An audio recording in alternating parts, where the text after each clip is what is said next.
Hello. So today I was super inspired to make art. And I'm not often inspired to make art, but I love making art. So whenever I'm inspired, I always try to take advantage of the opportunity to make art. So today I was inspired by this new band. They've just released their first song and it's blowing up, it's going viral. But you may have heard of them. The band is Untitled and their first song is Reckless. And I was super inspired to make art. Kind of like inspired by them, right? And like a lot of my art, right, is based around album covers. Right? It's what I'm inspired by a lot. In fact, my default Photoshop document setting is 12 by 12, so which is the size of a vinyl. So yeah, I decided I would make like a concept album cover, like for the band. I guess I don't know. Yeah, I think it turns out cool. So stick around to the end if you want to see the final result, or just skip to the end if you want to do that. Me when I forget to click record. Alright, so here first I have two images. One of them is a photo that I took of just trees, and one of them is a photo of the band. This is just a photo I found on their Instagram. It was stupid hard to download this photo. I don't know why Instagram makes it hard to just download a photo, but I had to go to like inspect element or whatever. But it was a really cool photo, and that's, at the end of the day, that's why I chose it. But the first thing that we're going to do with this is we're going to remove the background. It's a really cool background, but for what I'm going to do, I kind of just want the band, and I decided to leave the stop sign in at the end because I thought that that was a cool focus point and was also part of the subject of the photo. So what I'm doing here is I'm really just using the image select tool, and this is a tool that I like. When people talk about using AI as a tool, this is what they should be referring to, because this AI tool is amazing. I don't use AI for anything else, but this is just makes my life, and I believe everyone else who uses Photoshop's life, so much easier when it comes to separating the subject from the background. The AI select tool isn't really perfect, however, so really here you can see me just going in and manually trying to use the magic wand tools, which is possible, but sometimes I have to use just the normal lasso tool to just get in there and select any of the part of the subjects. It's particularly bad with hair. How you see me going in with the hair there, and then after that I'm like checking everything else, seeing that everything's fine. I think in the final result, I end up missing his shoe, or one of the guy's shoes. But it doesn't matter because of how, like, distorted it ends up being, right? What really inspired me for this project was their first ever song, and I guess their current only song, Restless. Um, and specifically what inspired me artistically was the part of their music video where it goes black and white, and that really reminded me of the Bleach album cover by Nirvana. And obviously there's a lot of people making connections between Untitled and Nirvana. In terms of the music style, I think they're much closer to Weezer. Definitely I can hear the Nirvana in them, but I think they're more aligned with Nirvana aesthetically than sonically.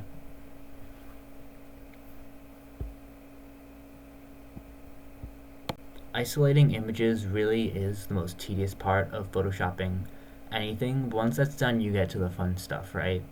Um, what I do for my isolation is you can just delete the background, but what's a much better option is to make a mask.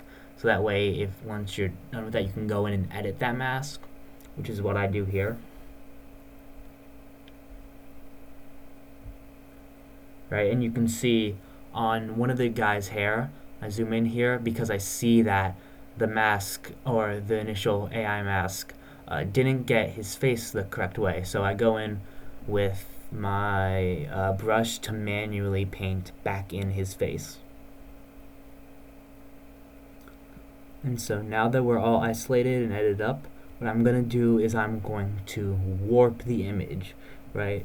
I had them standing here like this, and I thought that it looked really cool, but I kind of wanted to like have them warped around the stop sign, kind of in like, that they were like encircling it. So what I wanted to do was to take their feet and um, just like curve it. I wanted to curve the image, and so it takes me a little bit to find the correct warp tool, but eventually I find it and end up curving it. And so what happens with the stop sign is that when I curve the image, the stop sign gets incredibly warped. And I just didn't like this. I thought that it looked bad, and so I end up cutting out the stop sign and then copying it back into the image. And so initially I put the stop sign on the right way. It's supposed to go on the pole. And I did this and I zoomed out and I said, wow, that doesn't look right. Because honestly, of course it doesn't. It's been re-added in post. But I still think that I should keep the stop sign. So I kind of rotate it just so that it's like off, that's not how it would exist in real life. And it actually looks a lot better that way. So I just decided to keep it.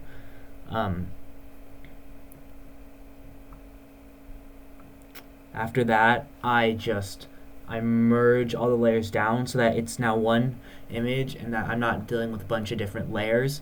It just kind of makes it a lot easier so I can move it around freely. So what I'm doing now is I'm color editing the what I have so far. So obviously, as I said before, this was inspired partially by the Bleach cover. So what I'm doing is I'm editing the colors. What I want, I make the reds a lot darker for the stop sign, even though I end up not going with that. I make the yellows a lot brighter for their skin tone. I make the blues and the cyans lighter for their jeans. And I just crank the magenta down or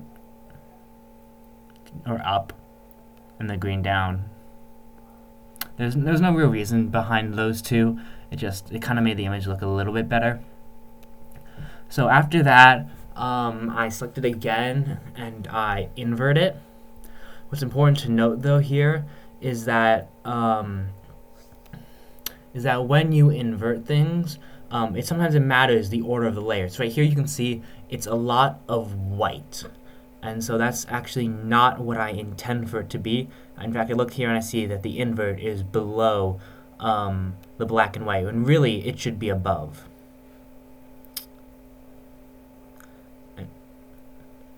What I do as well is I change the curves. I like using curves because it allows me to visualize what I'm doing to the colors easier.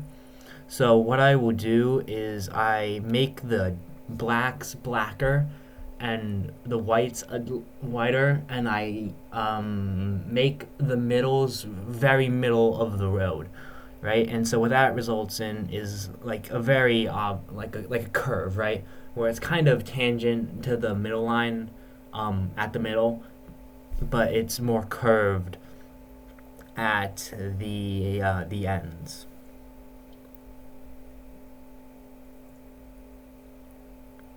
And it's just another example of why order matters, because if you put the levels before the invert or before the black and white, it changes it a lot.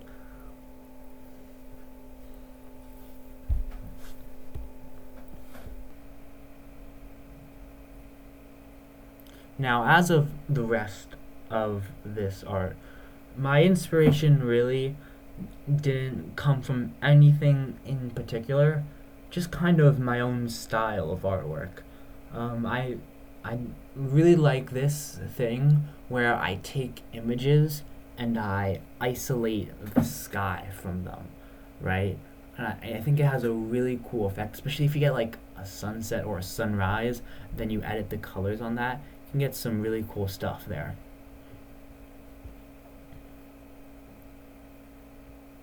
So after I make everything black and white, color edit everything, I kind of realized that I want the stop sign back. I want the red of the stop sign back because I think it would be a really cool pop of color. And so what I do here is I select the stop sign, and because all of my my color edits are masks, I can just edit the masks and edit out the parts that I want to be red. So I do that, and I really like the pop of color.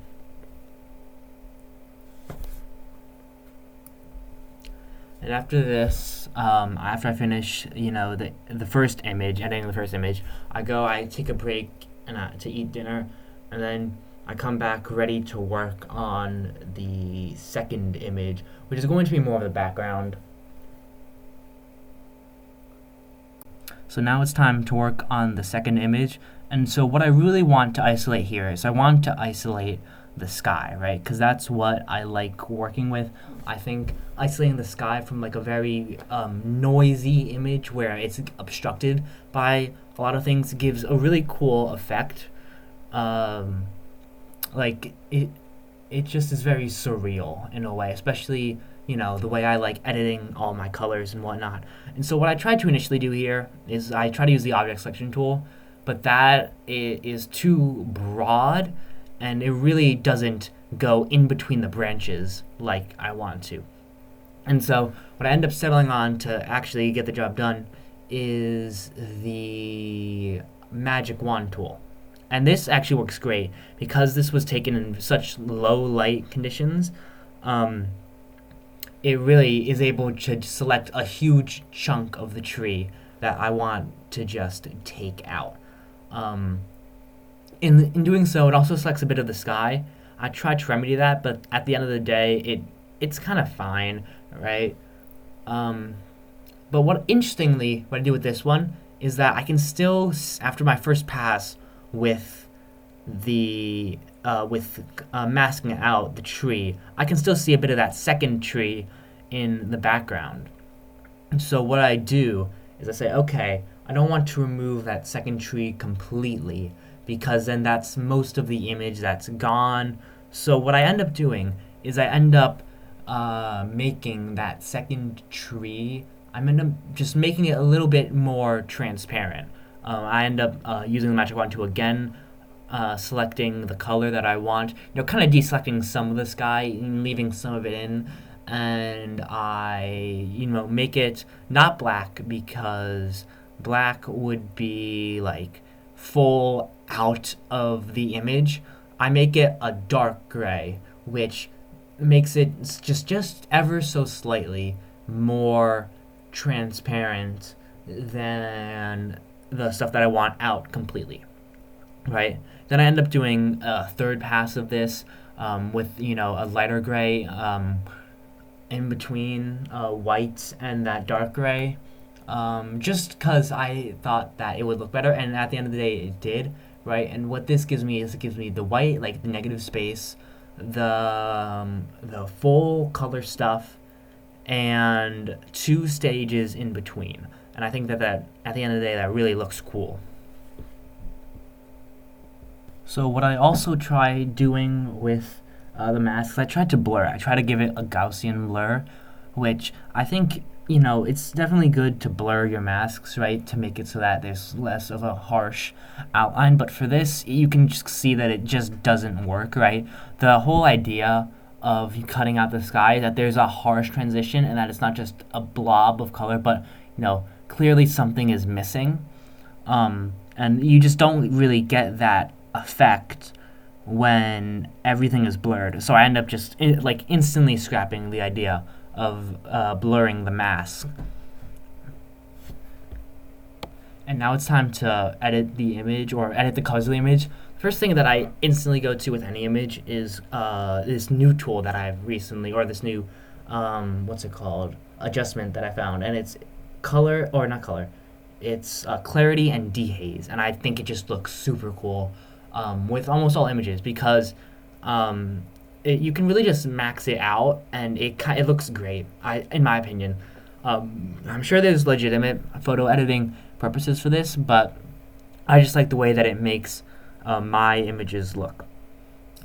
And so what I do to create like a duplicate mask, right? So if you look there at my layers, you can see that the dehaze has the same exact mask as the image mask. What I do is I hit Control.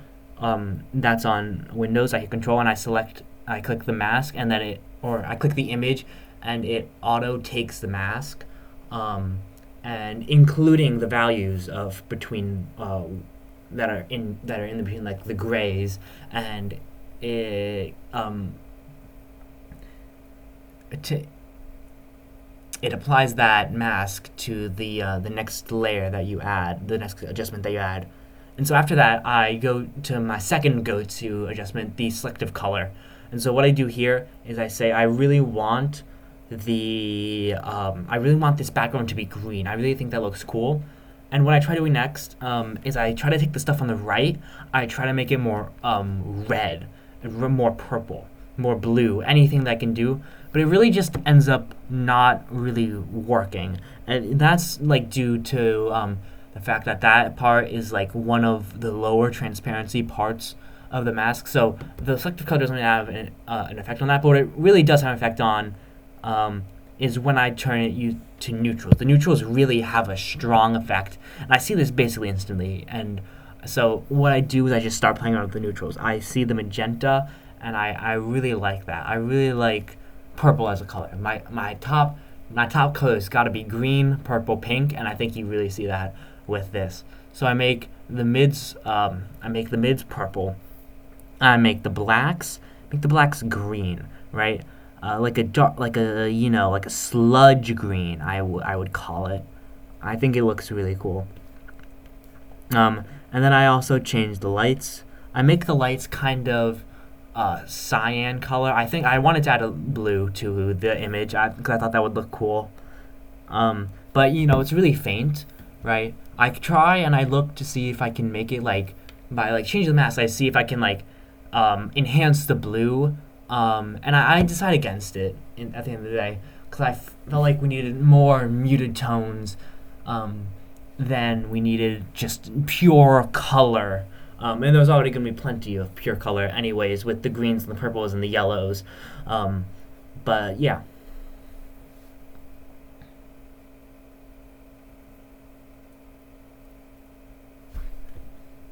And so what happens next is I realize that the image that I was working on, it only looks good with a white background. I try a black background for a second, it just doesn't look the same. Like the colors don't stand out. I don't have that blue that I used to. So I ditch it and I go back to using a white background. And so what I do is I then merge all the layers together with all the color adjustments so that the color is fixed and it won't be edited, influenced by anything in the future. Even though I do edit the colors eventually, that's just because I thought it was a little bit repetitive. And so what I'm doing now is I'm now editing the two images together because this background image is done, and so I'm editing two images together. And the first thing that I try to do is I notice that the image of the band members, there's one guy and his leg is cut off. And I can't help that. It's just the way that the image was taken. His leg was not in frame. So I realized, I need to remove his leg. Or not remove his leg, but like remove that very obvious line where his leg is missing. Because if it's like a choppy line, you could play it off as intentional. But if there's a very straight line, it just looks lazy at the end of the day. It looks like you forgot or like you didn't care to fix like the boundary of an image, right? And so that's my first goal with this. I try to just remove that awkward spot where his leg just ends.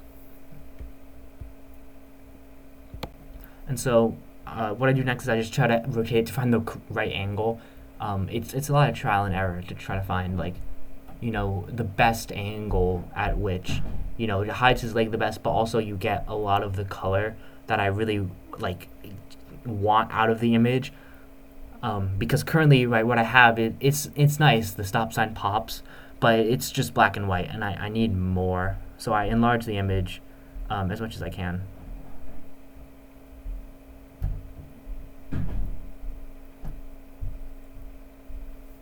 One struggle, though, is I need to enlarge the image, hide his leg, but also not hide a lot of the band, right?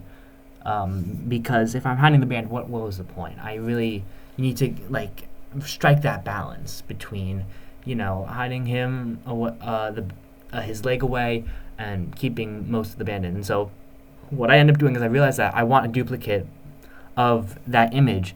So I copy the image to use it for later, and I find the perfect angle really to cover his leg. And it wasn't the angle that I expected because it is again that flat edge, but because of the way that I added the image, the edge isn't really all that flat, so it ends up really working. And so this next part was unintentional because just the way it angled, it looks like that it all really flows together, right? I did intend for the image to be behind the guys.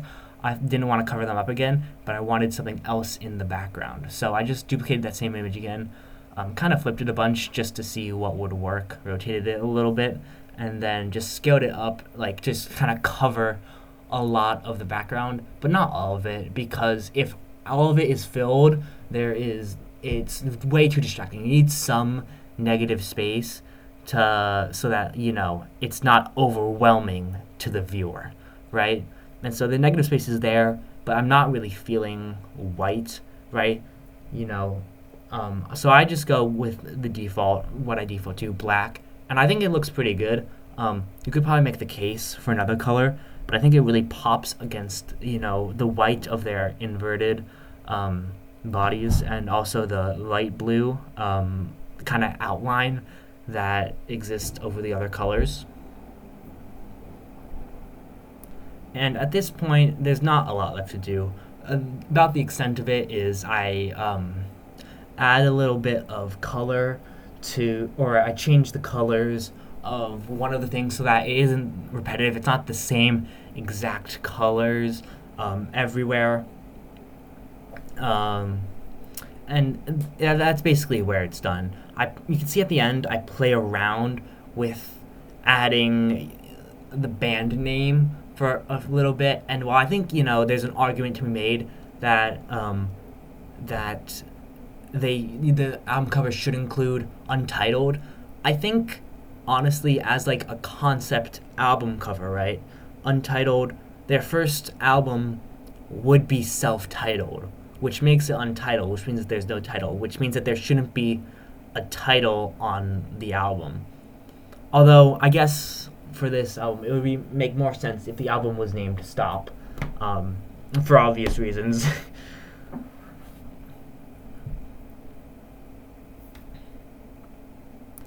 And here is my final piece of art, right? It's what I landed on. And this whole entire process, us taking away the breaks, took me only about like 37 minutes, right? So I expected it to take more time, right? Because sometimes I'm at an art piece and it takes like 2 hours to like get it done, but yeah, this one took surprisingly quickly. I think that was just because I had like so much excess inspiration, right? Like especially the song, like I at first listened to the song, I was like, okay, that's fine, and then I listened to it a second time, and it was on repeat the rest of the day. Like it's a really good song. Not something I would have expected to like, but I had high expectations, weren't initially met, but it grew on me over the course of like 5 seconds. All right, thank you for watching. I don't know how much I'll post. I thought this was really cool, and I really wanted to like record the process of me making art and like kind of just go over like how I think through it. I think it's cool. But yeah, thanks for watching.